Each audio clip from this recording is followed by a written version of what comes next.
दोस्तों नमस्कार, स्वागत है एक बार फिर से आज की बड़ी और ताजा खबरों में। सभी खबरें सेलेक्टेड और काम की। बस आपसे निवेदन है, कृपया वीडियो को लाइक कर दें, चैनल को सब्सक्राइब कर लें और घंटी बटन जरूर दबा दें। वहीं पहली बड़ी खबर, किसान नेता राकेश टिकैत ने कर दिया संसद घेरने का बड़ा ऐलान। बोले अब अपनी फसल वहीं बेचेंगे। जी आपको बता दें कि किसान नेता राकेश टिकैत ने एक बार फिर से संसद घेरने की कड़ी चेतावनी दे डाली। साथ ही इस बार उन्होंने लोगों से कहा है कि आपको जब भी दिल्ली आने के लिए कहा जाए, आपको बैरिकेड तोड़ने के लिए तैयार रहना होगा। भारतीय किसान यूनियन के नेता राकेश टिकैत ने जयपुर में आयोजित किसान महापंचायत में पीएम मोदी और सरकार पर जमकर हमला बोला। राकेश टिकैत ने कहा कि प्रधानमंत्री कहते हैं कि आप अपनी फसल कहीं भी बेच सकते हैं और हम सब इसे साबित करके दिखाएंगे। उन्होंने कहा कि विधानसभाओं, कलेक्ट्रेट दफ्तर और संसद में भी हम अपनी फसल को बेचेंगे। संसद से बढ़िया और कोई मंडी हमें नहीं मिल सकती। किसान नेता राकेश टिकैत ने कृषि कानूनों को लेकर केंद्र सरकार पर जमकर हमला बोला और कहा कि सरकार लोगों को जाति और धर्म में बांट रही है। अब अन्नदाता बंटने वाले नहीं हैं और जरूरत पड़ी तो वे संसद में भी अपनी फसल बेचकर दिखाएंगे। उन्होंने केंद्र सरकार पर तगड़ा निशाना साधते हुए कहा कि अब किसान बिल्कुल भी नहीं बटेगा और किसानों से जब कहा जाए उन्हें दिल्ली आने की तरफ, तो उन्हें बैरिकेड तोड़ने के लिए तैयार रहना होगा। बैरिकेड फिर तोड़ने पड़ेंगे। उन्होंने कहा कि प्रधानमंत्री ने कहा है कि आप अपनी फसल को कहीं भी बेच सकते हैं। हम कहीं पर भी अपनी फसल बेचकर दिखाएंगे, मंडी के बाहर बेचकर दिखाएंगे, जो भारत सरकार का रेट है उस पर बेचकर दिखाएंगे और संसद में भी अपनी फसल को बेचकर दिखाएंगे। केंद्रीय कृषि कानूनों के विरोध में जारी आंदोलन की ओर इशारा करते हुए भारतीय किसान यूनियन के नेता राकेश टिकैत ने कहा कि पूरे देश में आंदोलन शुरू हो चुके हैं। किसानों को जगना पड़ेगा। खासकर युवा साथियों की बड़ी जिम्मेदारी है कि आप चलो, उठो, बढ़ो, जागो और लड़ो। उन्होंने कहा कि इस देश में जय श्री राम और जय भीम के नारे इकट्ठे लगेंगे तभी देश बचेगा, वरना देश लुट जाएगा। आपको बता दें कि किसान नेता राकेश टिकैत ने संसद घेरने का बड़ा ऐलान कर दिया है। साथ ही उन्होंने कह दिया है कि जब तक कृषि कानून रद्द नहीं होंगे, ये आंदोलन किसी भी हालत में कमजोर नहीं पड़ेगा। यदि आप भी किसान नेता राकेश टिकैत का खुले दिल से समर्थन करते हैं तो इस वीडियो को लाइक कर अपनी राय हमें कमेंट बॉक्स में जरूर दें।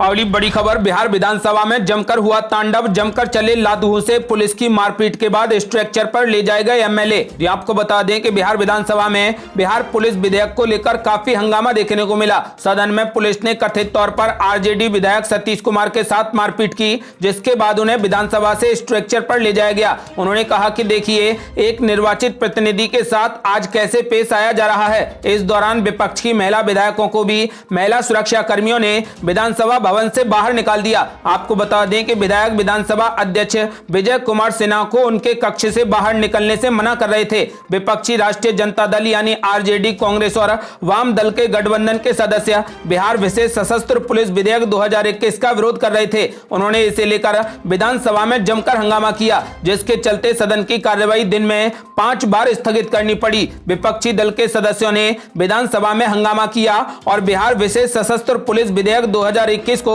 तुरंत वापस लेने की मांग की। विधानसभा में हुए हंगामे को लेकर विपक्षी दलों ने नीतीश कुमार सरकार पर जमकर हमला बोला है। आरजेडी नेता राबड़ी देवी ने एक वीडियो ट्वीट करते हुए लिखा कि पूर्व मंत्री हमारी महिला विधायक अनीता देवी जी को निर्लज्जित नीतीश कैसे घसीटवा रहे हैं। इसी क्रम में साड़ी भी खुल जाती है। तुमने आज ये जो चिंगारी भड़काई है, कल यही चिंगारियां तुम्हारे काले काल के काले सुशासन को जलाकर भस्म कर देंगी। आपको बता दें कि वहीं बिहार के पूर्व उप मुख्यमंत्री तेजस्वी यादव ने एक के बाद एक कई ट्वीट करते हुए बिहार सरकार पर जमकर हमला बोला। उन्होंने भी एक वीडियो ट्वीट किया जिसमें एक विधायक को स्ट्रक्चर पर ले जाया गया है। ट्वीट करते हुए उन्होंने लिखा है कि आरजेडी विधायक को लोकतंत्र के मंदिर में सादे कपड़ों में मौजूद गुंडा सरकार के नरभक्षी शासकों के गुंडों ने इतना पीटा है कि उन्हें स्ट्रक्चर पर एम्बुलेंस में लेकर जाना पड़ा है। वे कह रहे हैं कि जालिम नीतीश जी हत्या करवा देंगे। वैसे भी मुख्यमंत्री नीतीश कुमार को हत्या कराने का पुराना अनुभव है। आपको बता दें कि इस पुलिस बिल को लेकर विधानसभा में जमकर हंगामा हुआ और बिहार विधानसभा में जमकर लात घूंसे चले।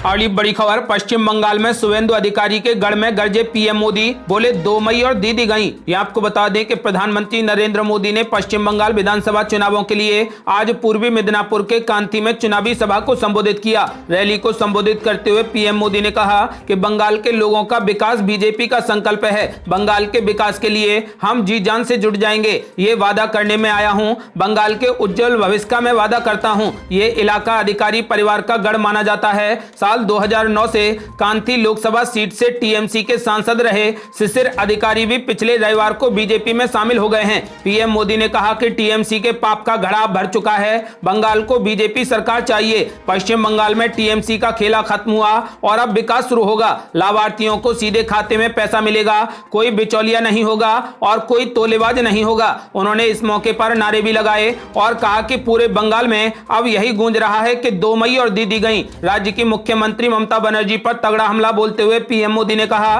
कि जब जरूरत होती है तब दीदी दिखती नहीं है, जब चुनाव आता है तो कहती हैं कि सरकार द्वारे द्वारे, यही इनका खेला है। पश्चिम बंगाल यहाँ का बच्चा बच्चा ये खेल समझ गया है। पीएम मोदी ने कहा कि दीदी आज पश्चिम बंगाल पूछ रहा है कि अम्फान की राहत राशि किसने लूटी, गरीबों का चावल किसने लूटा, अम्फान के सताए लोग आज भी टूटी हुई छत के नीचे जीने को मजबूर क्यों हुए। पीएम मोदी ने अपने संबोधन में एक एक करके ममता बनर्जी पर राजनीतिक तीर चलाए और उनकी कमजोरियों को निशाना बनाया। पीएम मोदी ने कहा कि दीदी आजकल मेदिनीपुर में आकर बार बार बहाने लगा रही हैं। दीदी उन बहनों, उन परिवारों को जवाब नहीं दे पाई जिनको पहले अम्फान ने तबाह किया और फिर तृणमूल कांग्रेस के तोलेबाजों ने लूट लिया। आपको बता दें कि पीएम मोदी ने मिदनापुर में टीएमसी पर जमकर हमला बोला और बोले कि इस बार 2 मई और दीदी गई। और बड़ी खबर, पीएम मोदी के आरोपों पर ममता बनर्जी ने बोला तगड़ा हमला, बोली झूठ बोलते हैं पीएम मोदी। सीपीएम समर्थकों से भी की बड़ी अपील। ये आपको बता दें कि पश्चिम बंगाल की मुख्यमंत्री ममता बनर्जी ने बांकुड़ा के विष्णुपुर में एक चुनावी सभा को संबोधित करते हुए प्रधानमंत्री नरेंद्र मोदी पर जमकर हमला बोला और कहा कि मैं जो बोलती हूँ मैं वो करके दिखाती हूँ, हम मोदी की तरह झूठी बातें नहीं करते। बता दें कि इससे पहले पीएम मोदी ने कांथी में चुनावी सभा को संबोधित करते हुए कहा था कि अब बंगाल के हर घर से एक ही आवाज आ रही है कि 2 मई को दीदी जाएंगी और परिवर्तन आएगा। चुनावी सभा को संबोधित करते हुए ममता बनर्जी ने कहा कि नरेंद्र मोदी मिथ्यावादी हैं। नरेंद्र मोदी, अमित शाह और अडानी सब लूटकर चले जाएंगे। एक गेरुआ कपड़ा में पान चबाते हुए हमारे बंगाल की संस्कृति खत्म करने आए हैं। उन्होंने कहा कि सिर्फ नरेंद्र मोदी का गैस बैलून चलेगा जो झूठ से भरा है। अगर हम खाद बिना पैसे देते हैं तो आपको गैस बिल्कुल फ्री में देनी होगी। मैं जो बोलती हूँ मैं वो करके दिखाती हूँ। आपने बोला बेटी बचाओ बेटी पढ़ाओ, लेकिन एक भी पैसा नहीं दिया। हमने दिया क्योंकि हम मोदी की तरह झूठी बातें नहीं करते।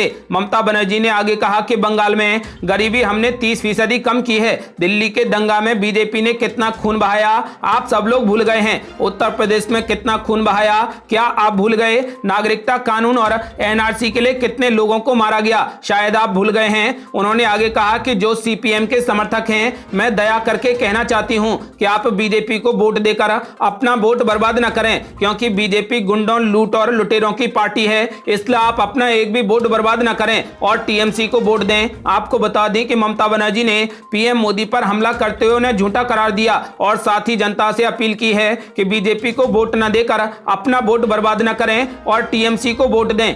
अगली बड़ी खबर, महाराष्ट्र सरकार के 100 करोड़ रुपए की वसूली के मामले में सियासी भूचाल के बीच देवेंद्र फडणवीस सहित बीजेपी के बड़े नेताओं ने की राज्यपाल से मुलाकात। ये आपको बता दें कि महाराष्ट्र में 100 करोड़ रुपए की उगाही मामले को लेकर अब सियासत ज्यादा गर्मा गई है। इस बीच महाराष्ट्र के पूर्व मुख्यमंत्री देवेंद्र फडणवीस के नेतृत्व में बीजेपी नेताओं ने बुधवार को राज्यपाल भगत सिंह कोश्यारी से मुलाकात की। राज्यपाल के साथ बातचीत के बाद देवेंद्र फडणवीस ने एक प्रेस कॉन्फ्रेंस कर बताया कि हमने राज्यपाल से मुलाकात कर पूरे मामले की जानकारी दी है। महाराष्ट्र भाजपा नेता सुधीर मुनगंटीवार ने कहा कि हमने राज्यपाल से राज्य में राष्ट्रपति शासन लगाने और कोरोना से संबंधित विभिन्न मुद्दों पर महाराष्ट्र के मुख्यमंत्री से रिपोर्ट मांगने का अनुरोध किया है। हमने उनसे भ्रष्टाचार से जुड़े मुद्दे पर हस्तक्षेप करने का भी अनुरोध किया है। महाराष्ट्र के पूर्व मुख्यमंत्री और बीजेपी नेता देवेंद्र फडणवीस ने कहा कि महाराष्ट्र में जिस प्रकार की घटनाएं हो रही हैं, चाहे पैसे की उगाही की घटना हो या फिर पुलिस वालों का ट्रांसफर का रैकेट हो, ये सारी घटनाएं